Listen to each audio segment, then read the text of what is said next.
Hello नमस्कार, स्वागत है आप सभी का आपके अपने YouTube चैनल पॉलिटेक्निक कॉलेज 91 पर।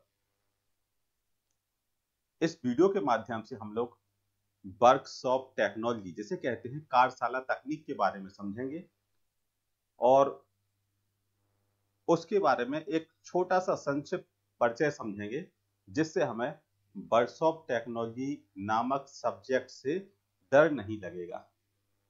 तो काफी महत्वपूर्ण वीडियो है। तो समझेंगे कि वर्कशॉप टेक्नोलॉजी है क्या, इस सब्जेक्ट में क्या क्या हमें पढ़ना होगा, क्योंकि शुरुआत में यदि हम लोग अपने माइंड को सेट करके चलते हैं, कहते नहीं कि यदि हमें किसी चीज के बारे में पहले पता हो और उसके बाद वो कार्य हो तो हमें डर नहीं लगता है, और यदि कोई कार्य सडनली हो जाए तो हमें डर लगने लगता है। या फिर समझ लीजिए कि यदि आप क्लास में इंटर आपने किया, जैसे ही आप बैठने ही वाले थे और टीचर ने कह दिया कि आज टेस्ट है, तो आपको कैसा लगेगा? आप शॉक हो जाएंगे। और यदि आपको 1 या 2 दिन पहले कह दिया जाए कि फलानी तारीख को हम टेस्ट लेंगे, तो हमारा जो माइंड होता है वो पहले से प्रिपेयर हो जाता है। तो ऐसे ही हम लोग माइंड को प्रिपेयर करेंगे इस वीडियो के माध्यम से कि वर्कशॉप टेक्नोलॉजी है क्या। जब भी आप शुरुआत करेंगे इस सब्जेक्ट को पढ़ने के लिए तो आपको ये सब्जेक्ट आसान लगेगा। तो बात करते पहले वर्कशॉप टेक्नोलॉजी या कार्यशाला तकनीक। आपने देखा होगा फर्स्ट ईयर में वर्कशॉप के आपने प्रैक्टिकल किए होंगे। आपके carpentry shop, seat metal shop, machine shop, welding shop, different different type की आपने क्या किए, प्रैक्टिकल किए। ऐसी शॉप में गए, उसी शॉप से रिलेटेड ये सब्जेक्ट है जिसे कहते हैं वर्कशॉप टेक्नोलॉजी। अब देखते हैं इसको। ये आपका जो सब्जेक्ट है ये आ जाता है आपका मैकेनिकल थर्ड सेमेस्टर का सब्जेक्ट है। इसमें पहले है इंट्रोडक्शन। यदि इसके सिलेबस की बात करें तो शुरुआत में हम लोगों को सिलेबस के बारे में पढ़ना होगा। सेकंड आता है वेल्डिंग प्रोसेस। वेल्डिंग प्रोसेस क्या होते हैं, कितने तरीके के वेल्डिंग प्रोसेस होते हैं। साथ ही समझेंगे हम लोग गैस वेल्डिंग क्या है, गैस वेल्डिंग को करने के तरीके क्या है, और गैस वेल्डिंग करते समय किन उपकरणों का इस्तेमाल किया जाता है। थर्ड इसमें लेसन आता है आपका electric arc welding. Electric arc welding आपने देखा होगा, घरों में वेल्डिंग करने के लिए हम लोग बाजार से वेल्डर को लाते हैं। वो अपने साथ एक मशीन लाता है जिसमें एक रॉड लगाई जाती है जिसे कहते हैं इलेक्ट्रिक आर्क रॉड या इलेक्ट्रोड, और जो ट्रांसफॉर्मर होता है, रेक्टिफायर होता है, वो साथ में लाता है और वेल्डिंग करता है जिसमें फुलझड़ी जैसी चिंगारियां निकलती हैं। वो हमारी आर्क वेल्डिंग होती है। एक वेल्डिंग होती है जब मार्केट में जाते हैं तो मार्केट में दुकानदार 2 सिलेंडर रखे रहता है। एक में चूना जैसा रहता है, दूसरा में कुछ हवा जैसी भरी रहती है। जो आपका जो चूना जैसा है उसमें कार्बाइड का इस्तेमाल किया जाता है। कार्बाइड को रखा जाता है और उसी कार्बाइड से ऑक्सीजन गैस, वो सॉरी, एसिटिलीन गैस बनती है। एसिटिलीन गैस का क्या होती है, ज्वलनशील होती है। अब क्या है कि कोई भी गैस जलने के लिए उसको ऑक्सीजन की जरूरत होती है, तो एक सिलेंडर और होता है जो कि ऑक्सीजन का होता है।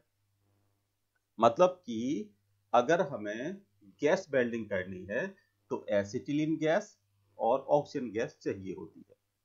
और देखा होगा जब वेल्डर वेल्डिंग करता है तो फ्लेम बनाता है। कभी फ्लेम क्या करेगा, वो कभी फ्लेम कम होगी, कभी तेज होगी। तो ये क्या है, वो फ्लेम को सेट कर रहा है, न्यूट्रल फ्लेम बना रहा है या कार्बोराइजिंग फ्लेम बना रहा है या ऑक्सीडाइजिंग फ्लेम बना रहा है। ये सभी आपके गैस वेल्डिंग के अंतर्गत आ जाते हैं। आर्क वेल्डिंग आप समझ गए। अब साथ ही जो वेल्डिंग करते समय हमें किन उपकरणों का इस्तेमाल करना होता है, जैसे कि आपके ग्लव्स, गोगल्स, एप्रिन, आपकी आपकी जो कहते हैं उपकरण में आपके सिलेंडर, एस्टिलीन सिलेंडर, ऑक्सीजन सिलेंडर, आपकी वेल्डिंग टॉर्च इत्यादि।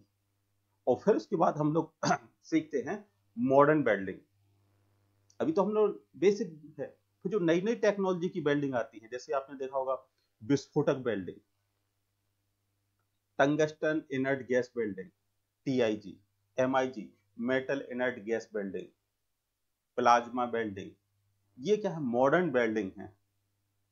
मतलब इनकी सहायता से हम क्या करते हैं, किसी भी दो धातुओं के पार्ट को जोड़ते हैं। फिर आता है, इसके बाद आता है आपका पैटर्न मेकिंग। पैटर्न मेकिंग के में क्या होता है, लकड़ी के कुछ डिजाइन बनाई जाती है और उसी डिजाइन आकार देने के लिए हम लोग क्या करते हैं, उसी के अंदर किसी दूसरी धातु को फिल कर देते हैं। जैसे आपने देखा होगा कि कई बार रेत के घर बनाए जाते हैं, तो उसके अंदर क्या करते हैं, कोई वस्तु रख लेते हैं, ऊपर से रेत डाल दी जाती है और उसके अंदर से जो वस्तु थी उसको आराम से निकाल लिया जाता है, तो एक कैविटी बन जाती है। तो जो वस्तु डाली गई है वो आपका पैटर्न कहलाता है। पैटर्न का इस्तेमाल किया जाता है किसी भी प्रकार की कैविटी को बनाने में। फिर आपका मोल्डिंग, मोल्डिंग और फिर आता है आपका कास्टिंग। कास्टिंग में क्या करते हैं, जैसे ही आपने कैविटी बना ली, उस कैविटी के अंदर आपको कौन सी धातु को पिघलाकर डालना है, जैसे कहते ढलाई करना इत्यादि। और फिर आता है मेटल फॉर्मिंग प्रोसेस, मेटल की कैसे हम उसकी फॉर्मिंग करते हैं। और आपका प्लास्टिक वेल्डिंग वगैरह, ये सभी आपके इसके अंतर्गत आ जाते हैं। ये इतना सिलेबस आपका वर्कशॉप टेक्नोलॉजी के अंतर्गत है। तो आप समझ गए होंगे कि छोटे छोटे से टॉपिक हैं जो कि हमारे दैनिक जीवन में भी देखने को मिल जाते हैं। अगर हम एक्टिव रहें तो ये सभी टेक्नोलॉजी हमें मार्केट में देखने को मिल जाती है। गैस वेल्डिंग आपको मार्केट में देखने को मिल जाती है, आर्क वेल्डिंग भी मार्केट में देखने को मिल जाती है, और विभिन्न प्रकार की जो प्रोसेस हैं वो भी आपको मार्केट में देखने को मिल जाते हैं। जैसे अगर आप पैटर्न मेकिंग की बात करें तो डिफरेंट टाइप की लकड़ी का इस्तेमाल करके हम लोग पैटर्न बनाते हैं। ये सभी ये आपके सब्जेक्ट के अंतर्गत आ जाता है। अब इसमें है इंट्रोडक्शन। यदि हम पहले बात करें कि मैन्युफैक्चरिंग नाम से जाना जाता है इस सब्जेक्ट को। मैन्युफैक्चरिंग दो शब्दों से मिलकर बना होता है जो मूलतः ग्रीक शब्द से लिया गया है, मेन्यू और दूसरा है आपका फैक्स। मतलब इसका मतलब है हस्त उत्पादन, मैनुअली मैन्युफैक्चरिंग करना, हस्त उत्पादन करना। वर्तमान समय में इस प्रक्रिया की समस्त उत्पादन प्रक्रियाओं से जोड़कर देखा जाता है। वर्तमान में पुरानी परंपरागत मशीनों का स्थान अब अधिक सक्षम तथा परिष्कृत मशीनों ने ले लिया है और विभिन्न क्षेत्रों के साथ साथ वर्तमान युग में विज्ञान तथा तकनीक के क्षेत्र में भी अभूतपूर्व विकास हुआ है। तो ये क्या है, एक ओवरव्यू है वर्कशॉप टेक्नोलॉजी का। मतलब इजी सब्जेक्ट है, यदि इसको सही तरीके से पढ़ते हैं तो पढ़ने में भी मजा आता है, कंपटीशन में भी पूछा जाता है और आपके एग्जाम में तो क्वेश्चन इससे बनते हैं। ये तो आशा करते हैं कि आपको वर्कशॉप टेक्नोलॉजी के बारे में एक अंदाज लग गया है कि वर्कशॉप टेक्नोलॉजी में है क्या। जैसे यदि हम लोग केमिस्ट्री की बात करते हैं तो कोई कह दे कि केमिस्ट्री में कुछ नहीं यार, केमिकल रिएक्शंस के बारे में है, तो मन को तसल्ली हो जाती है। भाई ये रहता है कि इस सब्जेक्ट में ये चीज है, ऐसा तो नहीं कि कोई यूनिक चीज हमको पढ़ने को मिलेगी।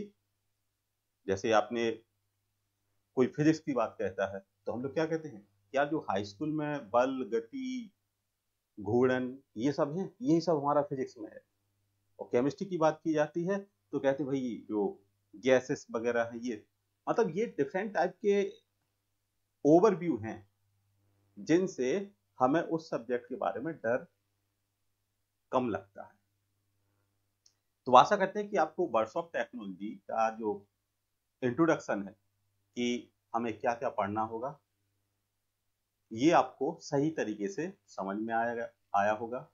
और यदि आपको कोई भी डाउट है तो कमेंट के माध्यम से आप पूछ सकते हैं। काफी इंपॉर्टेंट टॉपिक हैं, और यदि आप थोड़ा और इसके टॉपिक के बारे में डीपली जानना चाहते हैं तो प्ले लिस्ट में डिफरेंट डिफरेंट के टाइप के टॉपिक हैं जो कि काफी आपके महत्वपूर्ण रहेंगे एग्जाम के पर्पज से और कंपटीशन के पर्पज से। तो प्ले लिस्ट में डिफरेंट टाइप के टॉपिक के एंजॉय कीजिएगा और टेंशन लेस तरीके से इन सब्जेक्ट का अध्ययन कीजिए। तो मिलते हैं नेक्स्ट वीडियो में। धन्यवाद। वीडियो को लाइक कीजिएगा, चैनल को सब्सक्राइब कीजिएगा।